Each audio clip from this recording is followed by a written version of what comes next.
Muy bien, vamos a desarrollar en esta mañana el tema el misterio de la ciudad de Jerusalén. El misterio de Jerusalén.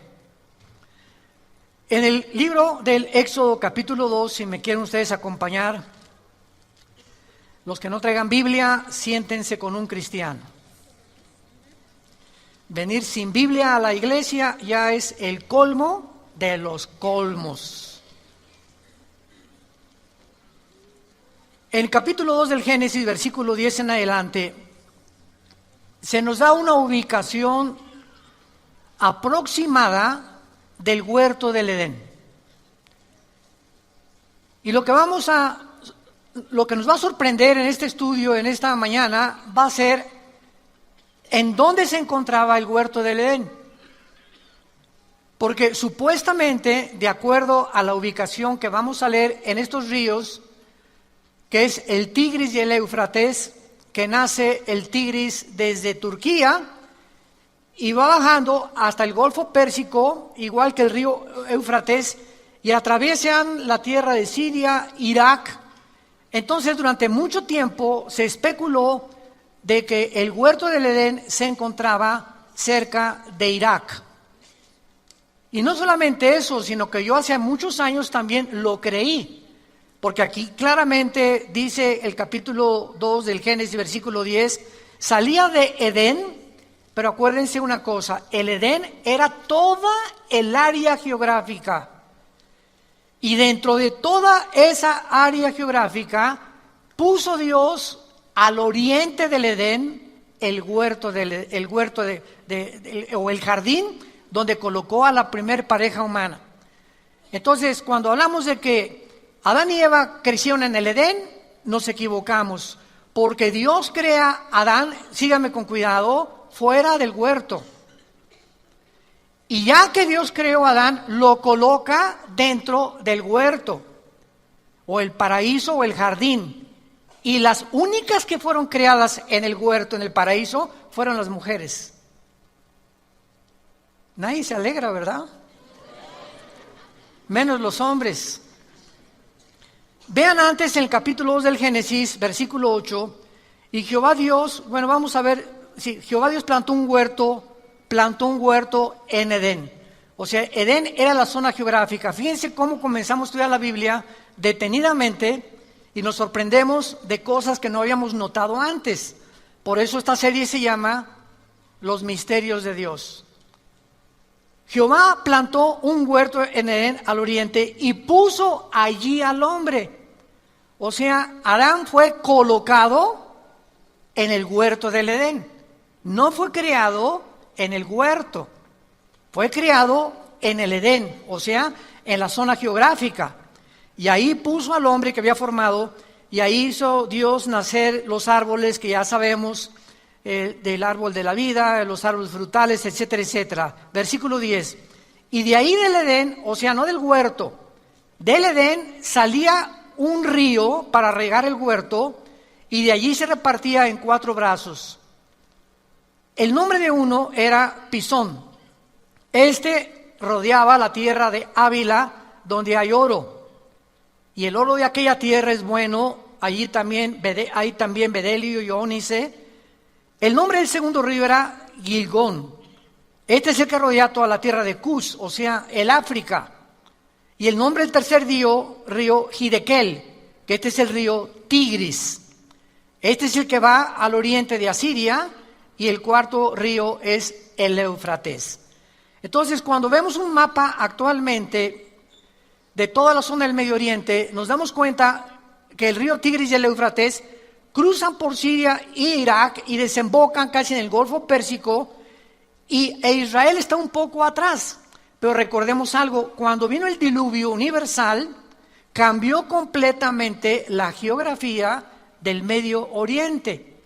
Muchos creen que el río que no tiene nombre aquí era el río Nilo, que está en Egipto al sur de Israel.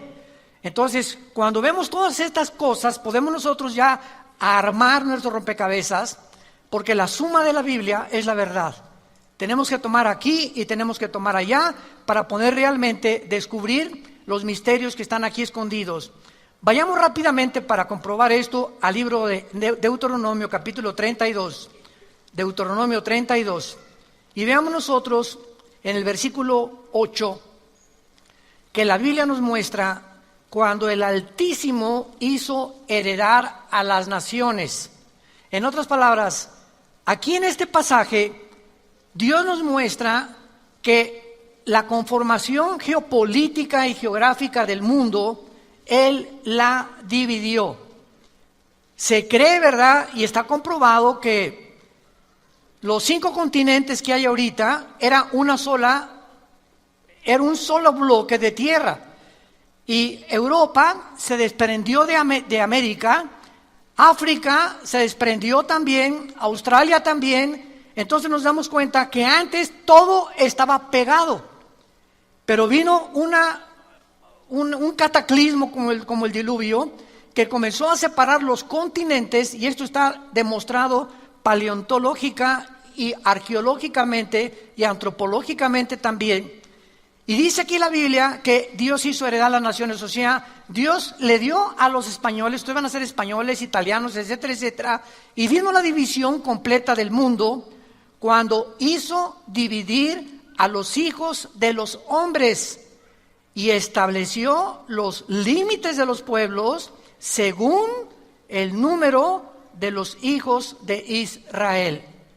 Dios reparte el globo terráqueo y Él organiza la geografía del globo terráqueo poniendo en medio a la nación de Israel, al puntito insignificante que ocupa Israel, que no es más grande que el mismo estado de Nueva Jersey en Estados Unidos.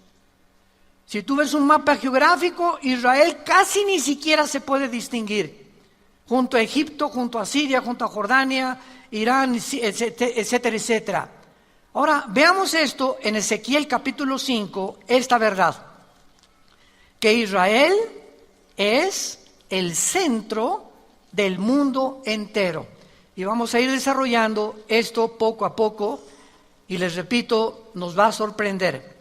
Dice Ezequiel 5, versículo 5. Así ha dicho Jehová el Señor, esta es Yehú Shalom. Yehú, ciudad, Shalom, la paz. La palabra Jerusalén, Yehú Shalom, significa la ciudad de la paz. La puse en medio de las naciones y de la tierra alrededor de ella. Esta palabra en medio es la palabra Tawej, que significa ombligo. La puse como el ombligo de las naciones. Y esto es muy interesante porque nos damos cuenta que antes de que nosotros saliéramos a este medio ambiente en el cual vivimos, que es el mundo, estuvimos unidos en el vientre de nuestra madre, porque aquí no hay nadie que no haya tenido una mamá, todos venimos de una mujer, y ahí el cordón umbilical era el medio a través del cual la madre, a través de la placenta, nutría o nos nutría, ¿verdad?, al feto con todas las cosas que necesitamos recibir, y al salir del vientre de nuestra madre, del mundo donde nos encontramos, ahí estuvimos 9 meses nadando. No respirábamos el aire que estamos respirando ahorita, sino que a través del cordón umbilical nos proporcionaba el oxígeno nuestra mamá. Y al salir a este medio en el cual nosotros vivimos, ¿qué fue lo que pasó? Viene el pediatra, ¿verdad?, o los médicos, y nos cortan lo que nos conectaba a la antigua vida para integrarnos a la nueva vida. Porque ya ahora no dependeríamos del vientre de la mamá, nos incorporaríamos al mundo en el cual tú y yo vivimos actualmente. Pero nos damos cuenta que el centro del cuerpo humano es el ombligo, porque de ahí salimos. Entonces, esta es la razón por la cual en el hebreo, Tawej, dice Dios, Jerusalén es el ombligo de la tierra. Pero vamos poco a poco a ver ahora en Génesis capítulo 10, que antes de que Dios hiciera la división geográfica del mundo, después del diluvio, en Génesis capítulo 10, el mundo se reparte de acuerdo a 3 seres humanos. Todo el mundo se reparte de acuerdo a 3 seres humanos. Ustedes y nosotros y todos los habitantes del mundo entero provenimos de 3 seres humanos. Porque después del diluvio, los únicos sobrevivientes fueron Noé, su esposa y sus 3 hijos con sus 3 esposas, Sem, Cam y Jafet, los 3 hijos de Noé. De acuerdo a la Biblia, el arca aterrizó o descendió en los montes del Ararat, que está casi en la frontera entre Armenia y Turquía de la geografía del siglo XXI. Ahí descendió el arca de Noé. Y hay cantidad de exploradores y arqueólogos que han sacado libros retratando. Uno de ellos fue Jim Irwin, astronauta de la misión del Apolo 15, que fue Jim Irwin, el primer astronauta en caminar en la Luna en un carrito, mucho después de Aldrin y de todos los primeros que llegaron en el 69 a la Luna. Entonces, vemos nosotros que Dios nos muestra que después del diluvio hubo una conformación del mundo, y lo dice el versículo 25 de Génesis 10. A Eber nacieron 2 hijos. El nombre del uno fue Peleg. Escucha, porque en sus días fue dividida o repartida la tierra. Y el nombre de su hermano, Joctán. O sea, fue después del diluvio, cuando Dios comienza a dividir la tierra, y el mundo es dividido de acuerdo a 3 seres humanos. De Jafet, los que quieran apuntar, o los jafetitas, son los que poblaron toda Europa, los que se conocen como anglosajones. Toda Europa fue fundada por Jafet. Cam es el padre de todos los africanos. De ahí vienen los cananitas, que se convirtieron después en enemigos de Israel. Y Sem viene y fundó todo lo que es el Medio Oriente y el Asia Menor. Ahora pongan atención, es interesante que cuando nosotros vemos a los indígenas de todo el continente americano en el cual nosotros nos encontramos, desde Alaska hasta la Patagonia, tenemos los indígenas de Estados Unidos que fueron los Sioux, Cherokee, los Apaches, etcétera, etcétera. Bajamos a México, a aztecas, tlaxcaltecas, mixtecos, etcétera, etcétera, chichimecas. Llegamos a los aucas en Guatemala y todo lo que es el Amazonas, pero todos absolutamente tienen los mismos rasgos.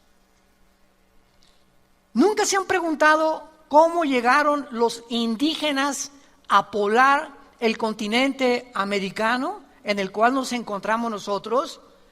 Bueno, pues del Asia, porque son semitas. Entonces, el continente americano fue fundado por semitas, ni por Jafet ni por Cam. Los semitas o los asiáticos entraron y cruzaron a este continente por el estrecho de Bering, al norte del continente americano. Ahí pasaron del Asia y comenzaron a fundar desde Estados Unidos, Canadá, hasta abajo, todos ellos poblando, y por eso todo el continente americano está poblado de raíces indígenas. En otras palabras, por ejemplo, por eso se llama los Estados Unidos de Norteamérica, porque allá se dicen americanos, y americanos somos todos, ¿verdad? Porque el continente es todo desde Alaska hasta la Patagonia. Entonces, los Estados Unidos son estados que se unieron, Estados Unidos, pero ellos no lo fundaron. Estados Unidos fue fundado por ingleses. Son los primeros que llegaron a Rhode Island, al estado. Mi esposa y yo acabamos de regresar de Rhode Island. La semana pasada tuvimos una conferencia con pastores y fue de mucha bendición.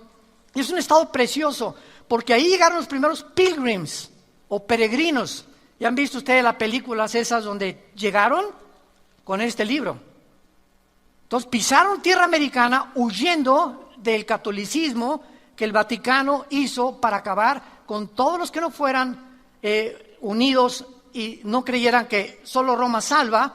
Huyeron y fue la reina Victoria que comenzó a permitir que huyeran de Inglaterra hacia América y colonizaron en 1625 aproximadamente los Estados Unidos de Norteamérica. Entonces llegan los europeos aquí a América y entonces comienzan a predicar la palabra de Dios, a fundar iglesias. Quisieron colonizar, ¿verdad? Pues todo lo que es Texas y todo, y esas guerras de los apaches, ¿se acuerdan ustedes de los Sioux? Que no querían cambiar su cultura ni mucho menos. En fin, fue un derramamiento de sangre tremendo. Después llegaron los italianos a Nueva York, después llegaron los alemanes, y así Estados Unidos es una nación formada de todos los, ahora sí que todos los personas del mundo entero y de todas las nacionalidades. No es realmente un norteamericano que diga aquí. En México sí, en México lindo y querido, hay muchos de ustedes que tienen su ascendencia, ¿verdad?, de la cruza cuando llegan los españoles con Fray Bartolomé de las Casas y se mezclan con las indias que poblaban México, eran puros indígenas en México y nacen los mestizos. Entonces llega Hernán Cortés y todos los colonizadores y unen la religión católica con la brujería de los indígenas. Se llama sincretismo, si lo quieres apuntar. Sincretismo. ¿Qué es el sincretismo? La mezcla de una religión con la brujería. Entonces vemos nosotros que dentro de las mismas religiones hay mucha brujería. Yo no sé cuántos han notado que en la mayor parte de iglesias hay gárgolas. Y no sé cuántos de ustedes han visto así las gárgolas, a lo mejor no saben lo que son las gárgolas, son demonios. Impresionante que casi en todas el 90% de las iglesias hay gárgolas, así como estatuitas. Vaya, por ejemplo, a Mérida, Yucatán, y casi todas las avenidas de Mérida son puras gárgolas.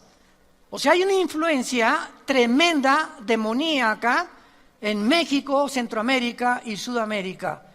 Porque cuando llegaron a colonizarnos no llegaron con este libro, llegaron con la religión. No trajeron el evangelio, trajeron la religión que se mezcló con la brujería. Muy bien. Abandonando este desarrollo que estamos haciendo de la colonización y de dónde provenimos nosotros, nuestro punto principal es el siguiente. Realmente el huerto del Edén se encontraba en lo que es ahora la ciudad de Jerusalén.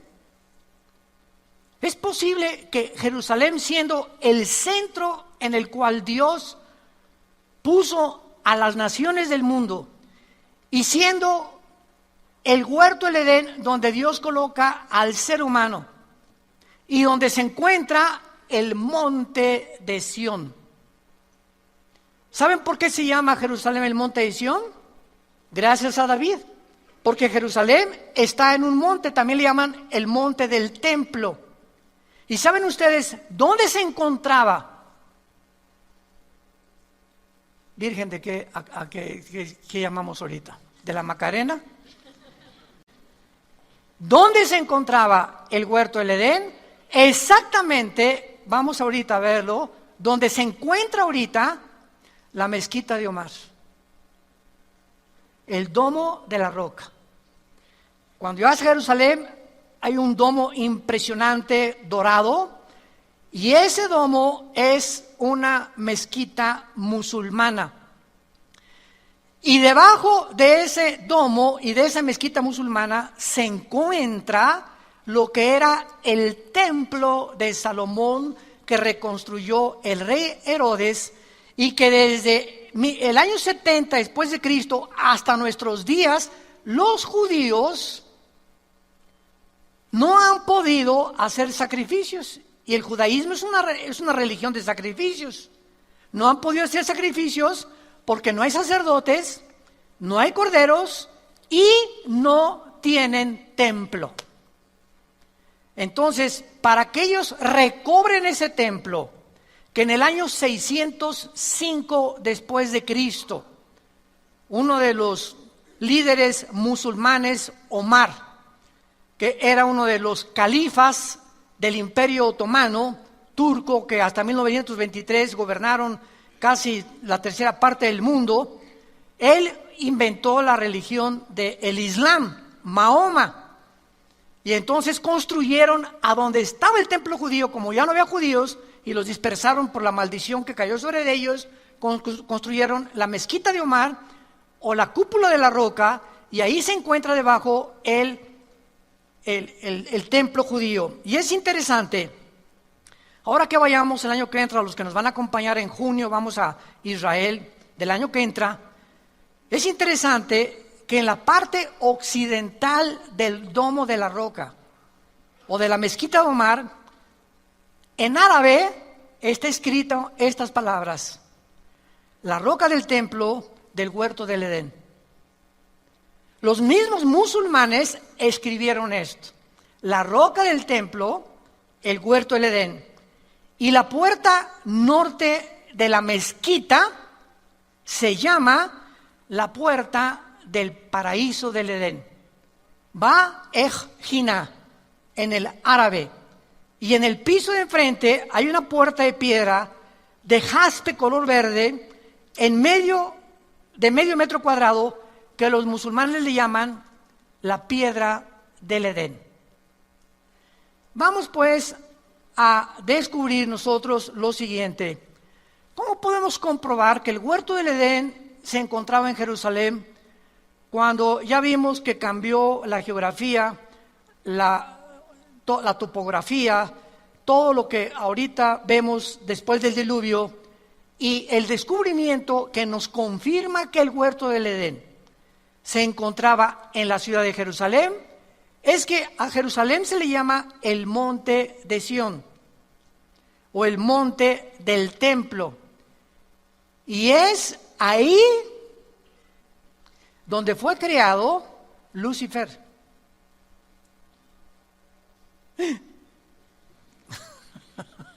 Vayamos a Ezequiel capítulo 28. Ezequiel 28. Vean cómo podemos acercarnos poco a poco a toda esta investigación. En Ezequiel 28, la Biblia nos da la localización de que antes de que Dios creara a Adán y a Eva, este planeta Tierra, había estado ocupado antes que nosotros. Se le llama el mundo pre-adámico, pero no por seres humanos, porque fuimos nosotros una creación especial de Dios después de los ángeles. Los ángeles se le llama la familia de Dios en el cielo, y la familia de Dios en la tierra es la iglesia, somos nosotros. Entonces, nos damos cuenta que cuando estudiamos la Biblia, Satanás o Lucifer, que era su nombre, el que lleva la estrella o el que porta la luz, su nombre no es Satanás. La palabra Satanás viene del hebreo Satán, que significa enemigo o adversario. Entonces es un título nada más. Licenciado Carlos Vélez. Licenciado es el título, su nombre es Carlos, su apellido es Vélez.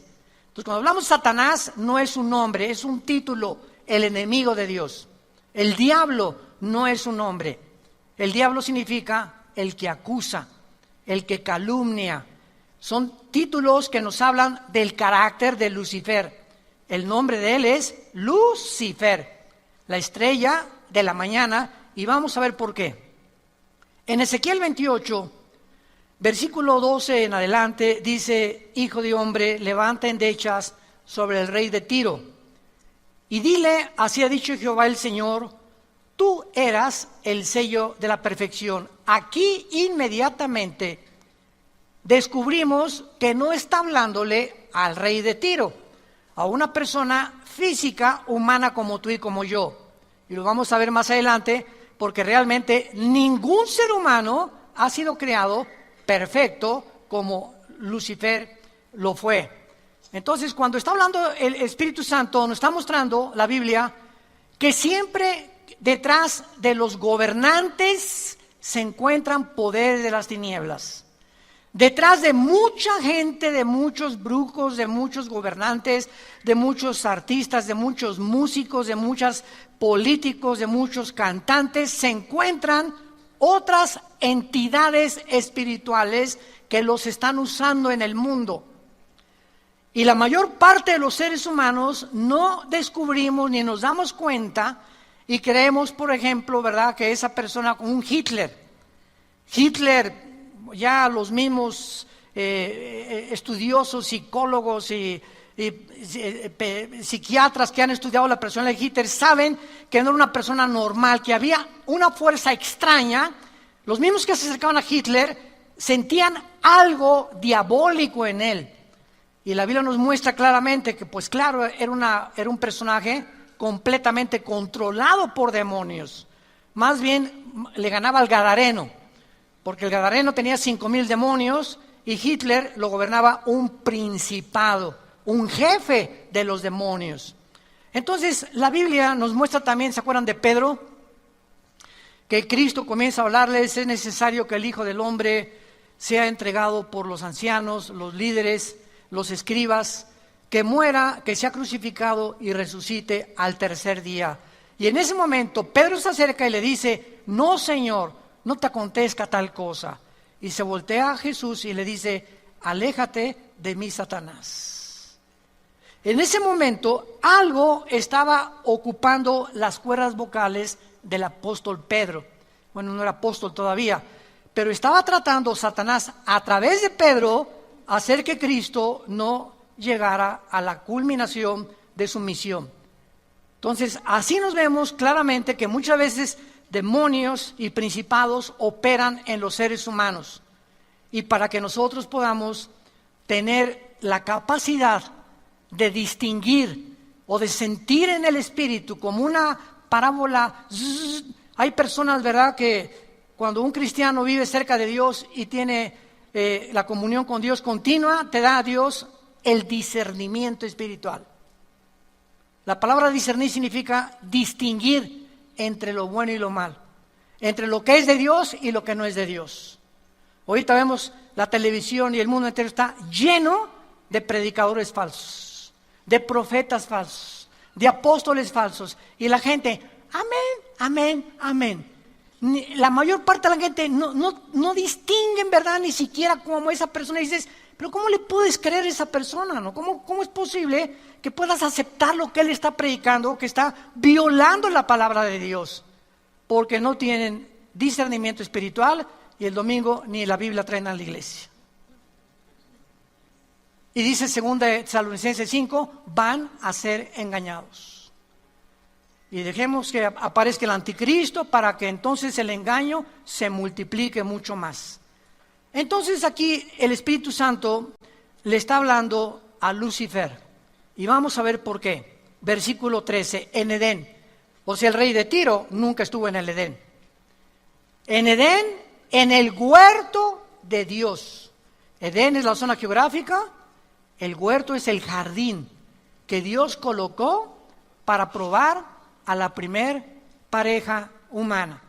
Ahí dice la Biblia que estuvo Lucifer. Ahí estuviste. De toda piedra preciosa era tu vestidura.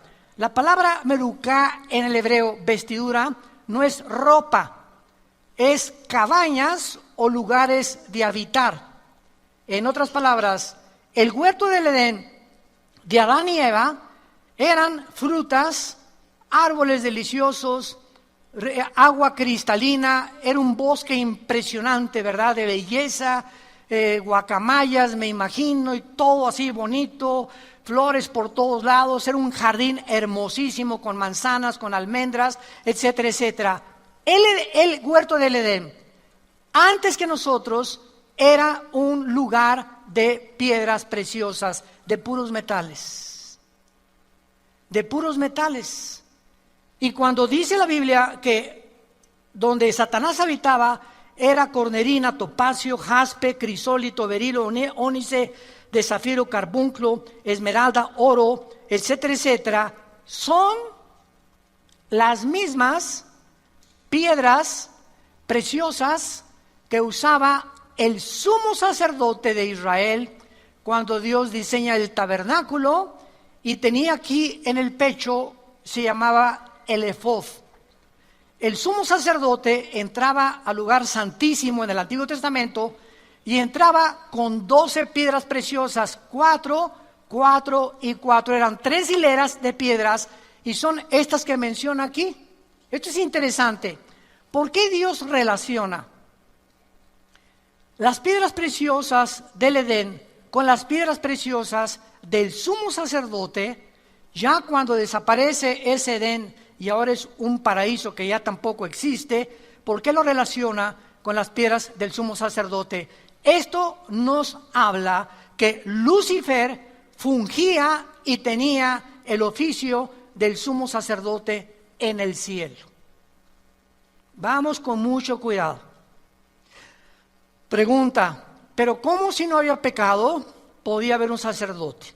Porque la palabra erios en el griego, sacerdote, significa el que intercede por otra persona. Es lo que significa la palabra sacerdote.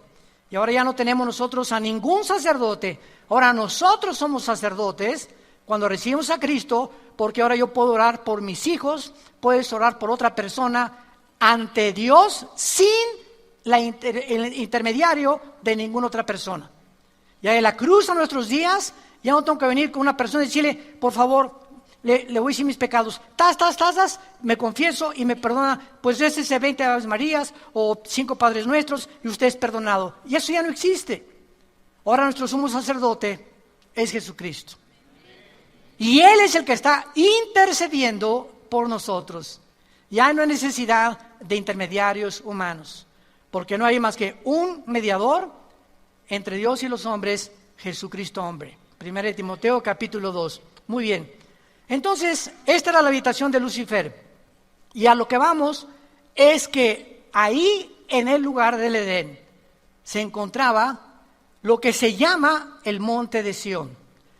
Dice el versículo 14, tú querubín grande. 2, Lucifer no era un ángel. No es un ángel caído. Lucifer era un querubín. Los querubines son el rango más elevado de todos los demás criaturas que Dios creó. Por favor, síganme. Los querubines es una especie, entidades espirituales completamente diferentes. Unos tienen alas, otros tienen 4 alas, otros no tienen alas. Abajo de los querubines están los serafines. Isaías capítulo 6 del 1 al 4, que están y no bajan a la tierra. Día y noche están santo, santo, santo. Kadosh, Kadosh, Kadosh es el nombre de Dios, el Santo de Israel. Y los ángeles es otro rango de criaturas que Dios creó para mandarlos a este mundo. La palabra malak en el hebreo y angelos en el griego significa mensajero. Entonces la palabra ángel significa mensajeros. Los querubines no son mensajeros, ni tampoco los querubines, ni los serafines. Todos los ángeles son mensajeros, como Gabriel, que es el correo de Dios, el que se le apareció a Daniel en Daniel 10, el que le dijo a María, María, el Espíritu Santo te cubrirá y el santo ser que está formado aquí en tu vientre no es la obra de José. Él no va a poner el cromosoma Y, que es el que determina el género masculino, sino que el Espíritu Santo producirá, así como creó a Adán y Eva, y de la nada le puso los cromosomas y la genética y el ADN de la nada, así a María, de la nada, Dios creó el cromosoma Y para que fuera formado en la fertilización con el óvulo de María, el cuerpo de Jesucristo en su vientre. Entonces, esto es muy importante para que nosotros podamos distinguir claramente las clases y los rangos de criaturas que la Biblia menciona. Ahora, muy bien, tú querubín grande protector, ¿protector? ¿Protector? ¿Qué acaso antes de que, porque aquí todavía no caía, más adelante ya sale su caída, ¿de qué protegía? Querubín, ¿por qué ejercía las funciones del sacerdote del Nuevo Testamento? Simplemente porque cuando Dios creó a los ángeles y a los querubines y a los serafines, Dios los creó con la misma capacidad que nos creó a nosotros, con la capacidad de que ellos pudieran algún día hacer una elección entre el bien y entre el mal. Oiga, pero si el mal no existía, no existía, porque cuando Adán y Eva fueron creados con la naturaleza pecaminosa. No, ¿verdad? Adán y Eva no fueron creados con pecado, no había una naturaleza pecaminosa, y estando una naturaleza sin pecado, pecaron. Esos mis teólogos. ¿No se han empachado? Bueno, seguimos. Cristo, cuando fue también formado en el vientre de María, nació sin una naturaleza pecaminosa. Así fueron creados los ángeles también, porque Dios no es el creador del pecado. Pero los ángeles tenían la opción, como la tuvo María, como la tuvo Jesucristo, de haber escogido resistir la tentación o rechazar la tentación. El único que la venció fue Jesucristo. Pero los ángeles tuvieron la oportunidad. Lucifer entonces cuidaba el atrio santo en el cielo, porque la Biblia dice que hay un templo en el cielo, donde lo dice todo el libro de Apocalipsis. Dice la Biblia, se abrió el cielo y dice Juan, vi el templo de Dios. O sea, no es una iglesia como con construcciones, con una cruz, ni mucho menos, ¿verdad? El lugar de la habitación de Dios, donde Dios es adorado por millones de millones de millones de millones de criaturas angelicales. Entonces, Satanás tenía que cuidar el trono de Dios, y fue a quien se le asignó la tarea de cuidar el que pecó contra Dios. Y cuando vemos nosotros la pregunta que la mayor parte de los ateos hacen y en la universidad te van a hacer, ¿por qué Dios creó el mal? ¿O por qué Dios permitió el mal en el mundo? Ellos, los ateos, no tienen respuesta. ¿Por qué creen que nos preguntan a nosotros? Porque el cristianismo es el único sistema de pensamiento que ofrece estas respuestas. Nunca le van a preguntar a un musulmán, nunca le van a preguntar a un hindú el origen del mal, ni el origen del hombre, ni el origen de las lenguas, ni de las naciones, ni de los gobiernos, porque todo esto se encuentra en la Biblia nada más. En ningún otro libro sagrado, ni en el Ramayana, ni en los Vedas, ni en el Tripitaka de Buda, etcétera, etcétera, ni en el Corán de los musulmanes, se encuentran respuestas a las grandes incógnitas de la raza humana, más que en las Sagradas Escrituras. Y es de la razón por la cual es el sistema de pensamiento más atacado, más controvertido y más odiado del mundo. No, la Biblia fue hecha por hombres. Contiene historias, leyendas como Adán y Eva. Oye, espérame tantito, una barbaridad y una marihuanada más grande de decir que venimos de los changos está peor. Se necesita mucho más fe para creer que realmente somos el resultado de un accidente, a creer que somos el resultado de un Dios inteligente que tuvo comunión con nosotros y que anhela tener comunión con nosotros, y que después de la muerte tendremos un juicio porque somos agentes morales responsables. Entonces, Satanás fue creado para poder, Lucifer, cuidar el templo de Dios. Muy bien, vamos a contestar la pregunta. Cuando Dios crea el universo y crea las criaturas, Él no podía crear criaturas sin una alternativa. Se las voy a poner más fácil. Si tú en una nación te dicen que votes porque esa nación se considera democrática y nada más hay un candidato, ¿eso es democracia? Eso es dictadura, ¿verdad? O sea, para que haya democracia tiene que haber libertad de poder tú decidir entre uno o el otro. Entonces, cuando Dios crea el universo y a sus criaturas, no pudo haber creado un solo camino, porque hubieran sido robots. Dios permite la otra opción, el otro camino, para que ellos pudieran escoger libremente, escoger ese camino o escogerlo a Él. Y eso es lo que nos hace agentes morales responsables de nuestras acciones. Como dijo Agustín de Hipona, el teólogo de la Iglesia Católica en el siglo III después de Cristo, si Dios hubiera creado un mundo donde no hay mal, o donde no hubiera existido el mal, hubiera sido un mundo de robots. Era muy fácil que Dios nos creara como con cuerda, ámame, ámame, ámame, pero a Dios le agradó permitir que pudiéramos escoger el otro camino. Y esta es la razón por la cual había la capacidad en los ángeles, creados perfectos, como en Adán, creado perfecto, como en Cristo, nacido perfecto de María, la capacidad de que pudieran enfrentar tentaciones para probar realmente si servían a Dios. Y esta es la razón por la cual daremos cuenta algún día de nuestras acciones. Ahora, claro que, ¿sabía Dios que Adán y Eva iban a caer? Claro. ¿Sabía Dios que Lucifer iba a caer? Claro que lo sabía. Dios es omnisciente. Entonces, ¿por qué lo creía Dios? ¿Y por qué si Adán y Eva, Dios sabía que iban a crear? Pues ¿para qué les pone la tentación? Porque esta era precisamente la prueba por la cual nosotros tenemos que responder. ¿Por qué si tu maestro te dice, Pepito va a reprobar el tercer año? Y entonces, ¿para qué me hace la prueba? Precisamente para demostrar que vas a reprobar y que fuiste un mediocre durante todo el año. Nunca quisiste estudiar ni pagar el precio. Entonces, yo sé que tú vas a reprobar simplemente por la forma en que tú te conduces. Y fue por lo que hizo Dios a Judas también. Imaginémonos a Judas en el juicio. Oye, ¿para qué me creaste? Si dice la Biblia que yo era el que iba a entregar a tu hijo. Es más, dice Judas, por favor, reconózcanme, si yo no traiciono a Jesús, ustedes no hubieran sido salvados.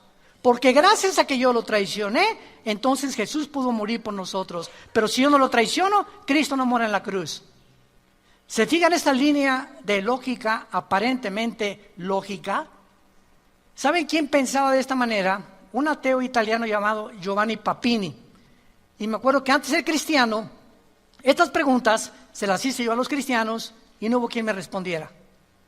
Y por eso persistí en mi ateísmo, porque yo exigía respuestas lógicas, razonables, que me hicieran pensar y me hicieran calcular exactamente lo bueno y lo malo y lo que iba a estar de por medio. Y entonces, cuando vemos todo este razonamiento, nos damos cuenta claramente, ¿verdad?, de que la omnisciencia de Dios no significa que Dios escoge a unos para el cielo y otros para el infierno. Este es un calvinismo completamente extremo. ¿Dios sabe quiénes se van a condenar? Sí. Entonces, ¿para qué me creo? Porque cuando Judas le diga a Dios esto que acabamos de mencionar, Dios le va a decir a Judas, Judas, yo sabía que tú ibas a entregar a mi hijo, por eso escribí antes de que tú nacieras que eras el hijo de perdición. Y entonces, ¿para qué me creaste? Porque si no te hubiera creado y hubiera impedido que hicieras lo que hiciste y traicionar a mi hijo, hubiera violado la característica más grande que le di a los seres humanos, la libertad de escoger. El día que Dios coarte la libertad y que diga, ¿por qué no me impidió Dios que me casara con cabeza de albóndiga? ¿Por qué me permitió Dios que me casara con esta foca? ¿Por qué estas cosas? Es que precisamente tú lo acabas de decir. Dios tiene que permitirlo. No puede impedir nuestro libre albedrío. ¿Y para qué dejó Dios que fumara marihuana? Es que si Él lo impide, te roba nuestro libre albedrío. Y esto es lo que vamos a dar cuentas, precisamente de esto. ¿Por qué Dios me permitió ser alcohólico? Es que el alcoholismo no es una enfermedad, es una decisión. ¿Por qué permitió Dios que naciera homosexual? No hay tal gen homosexual. Dr. Francis Collins, presidente del genoma humano, lo acaba de declarar. No hay un gen que pueda justificar a una persona para que sea homosexual. Es una decisión que tú tomas libremente y que nadie te lo impide si ese es el camino que quieres tomar y Dios te deja que la tomes. Entonces, esta es la razón por la cual hay un juicio. Si no hubiera un juicio por nuestras acciones, seríamos puppets, títeres, robots de Dios.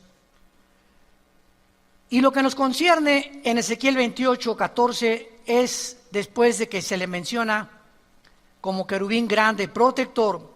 Escuchen lo que dice: te puse en el santo monte de Dios.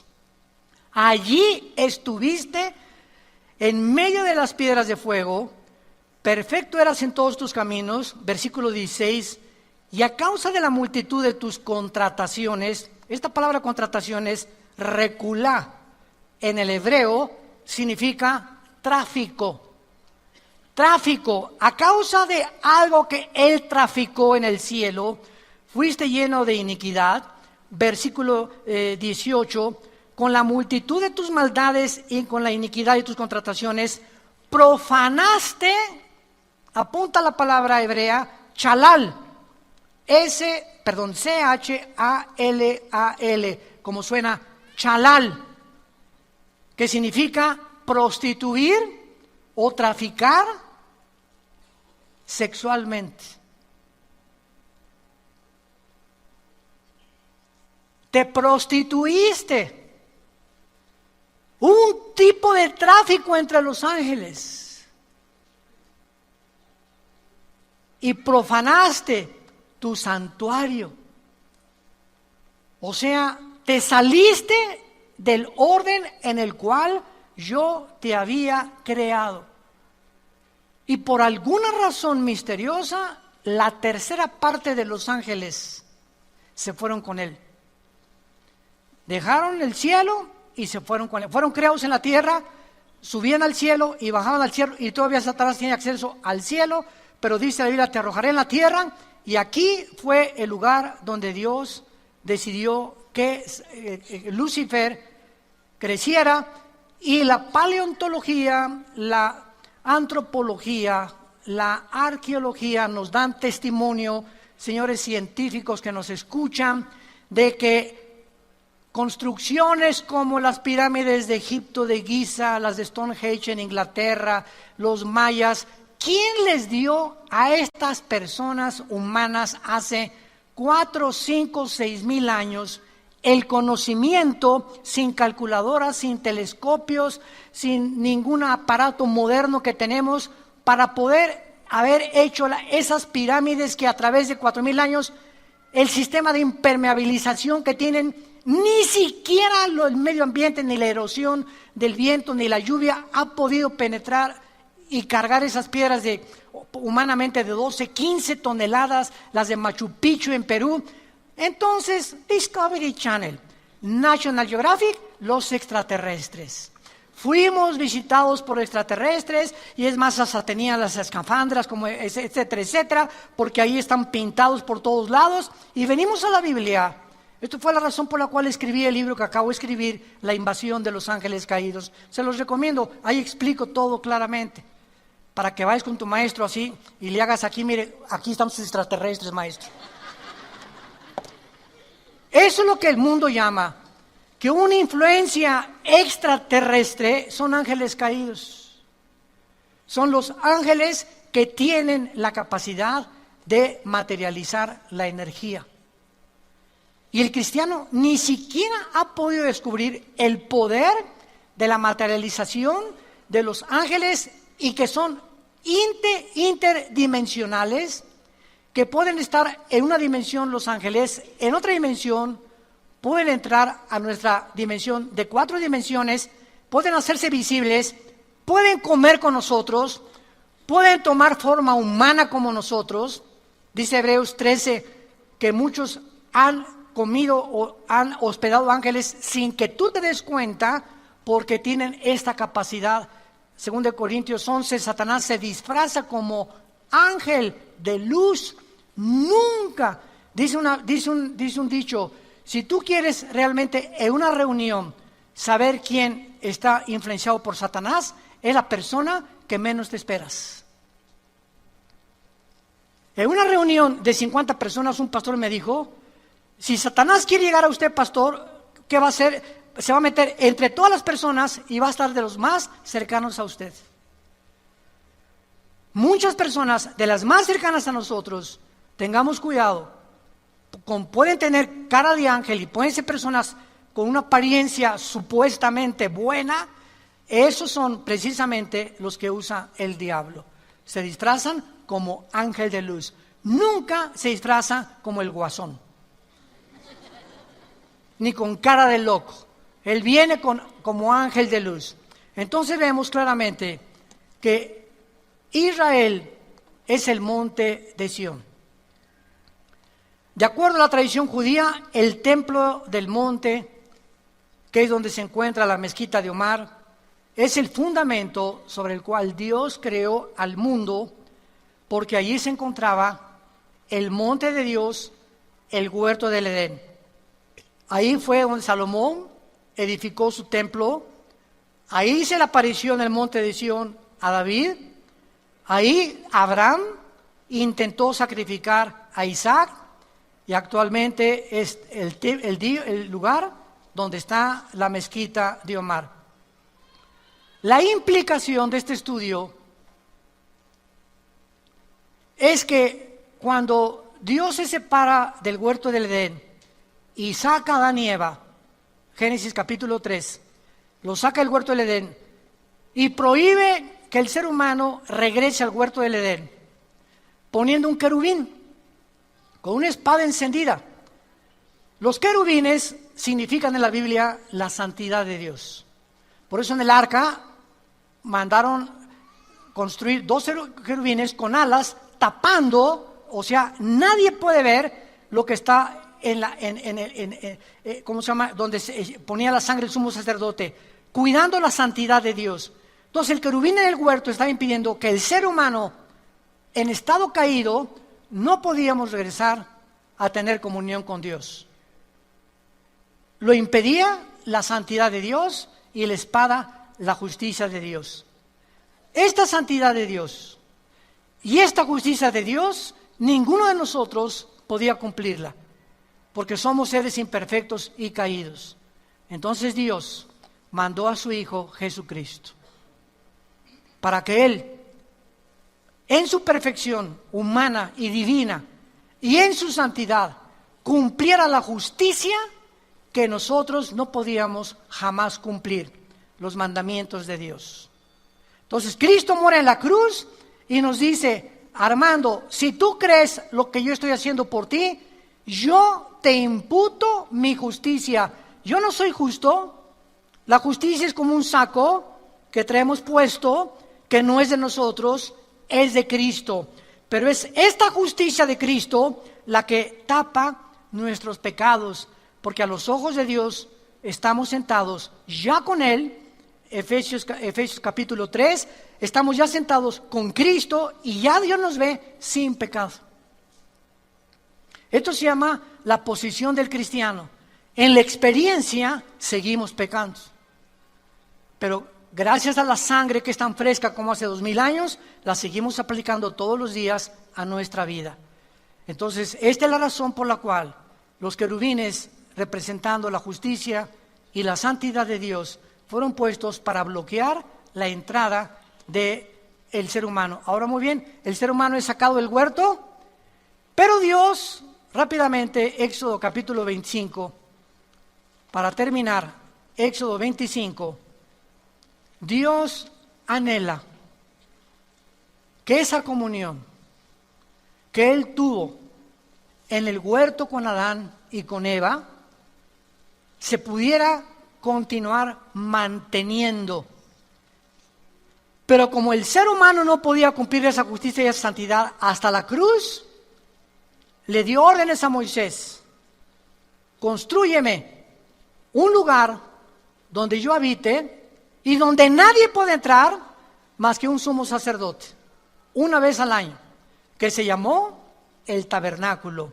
Pero veamos la razón por la cual Dios lo hizo. Versículo 8, Éxodo 25, 8. Harán un santuario para mí y habitaré en medio de ellos. ¿Cuál fue el propósito del tabernáculo en el desierto? Que Dios quería seguir morando en medio de nosotros. Entonces el pueblo venía con los sacrificios y ofrecían el sacrificio, y por un año sus pecados les eran perdonados. Y cada año sacrificios y sacrificios, sacrificios, hasta la cruz de Cristo, el sacrificio perfecto. Y ahora, después de Cristo, baja el Espíritu Santo del cielo, cosa que no hizo en el Antiguo Testamento más que temporalmente. Y ahora dice la Biblia, 1 Corintios 6, 19 y 20, ¿qué no saben que ahora ustedes son el tabernáculo de Dios?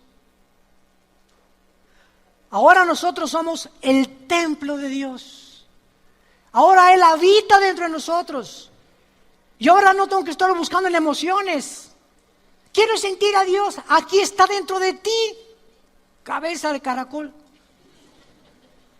Es que si en esta iglesia no se siente a Dios, el Espíritu Santo, y si no alguien me tumba al suelo o si no me caigo, yo no siento a Dios. Este es el problema, que el diablo quiere seguir llevándonos a través de la experiencia externa, y Dios no trabaja de afuera hacia adentro, Dios trabaja de dentro hacia afuera. Y a Dios lo encuentras y la comunión con Dios la tienes en el silencio de tu tiempo devocional con Él, en oración y con la palabra de Dios. Porque Dios anhela que tú y yo sigamos teniendo comunión todos los días, no solamente el domingo, porque esto es el cristianismo. En esta comunión, Él se comunica con nosotros a través de la Biblia, cada vez lo experimentamos más, cada vez afinamos más nuestro discernimiento espiritual y cada vez lo amamos, lo servimos y lo adoramos. Porque Él es espíritu, y en espíritu y en verdad es necesario que adoremos a Dios. Te damos gracias, Señor, por tu palabra, bendita palabra en esta mañana.